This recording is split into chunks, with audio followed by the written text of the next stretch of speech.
നമുക്കൊരു ബീഫ് കറിയുടെ റെസിപ്പി നോക്കാം.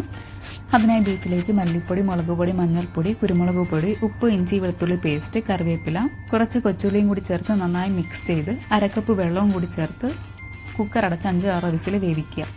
ഇനി ചൂടായ ചട്ടിയിലേക്ക് വെളിച്ചെണ്ണ ഒഴിച്ച് ഇഞ്ചി വെളുത്തുള്ളി പേസ്റ്റ് ചേർത്ത് ഇളക്കി കുറച്ച് കൊച്ചുള്ളിയും കറിവേപ്പിലയും സവാളയും കൂടി ചേർത്ത് നന്നായിട്ട് വഴറ്റിയെടുക്കുക.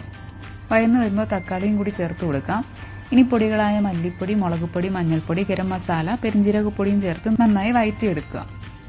ഇനി വേവിച്ച ബീഫും കൂടി ചേർത്ത് കൊടുക്കാം. കൂടെ കുറച്ച് ചൂടുവെള്ളവും കൂടി ചേർക്കുക. കുരുമുളക് പൊടിയും ആവശ്യത്തിന് ഉപ്പും ചേർത്ത് ഇളക്കി അടച്ചു വെച്ച് വേവിക്കുക. ഇനി മൂടി തുറന്ന് കുറച്ച് കറിവേപ്പിലയും പച്ചമുളകും ചേർത്ത് 2 മിനിറ്റ് അടച്ചു വെച്ച് വേവിച്ചാൽ നമ്മുടെ ബീഫ് കറി റെഡി.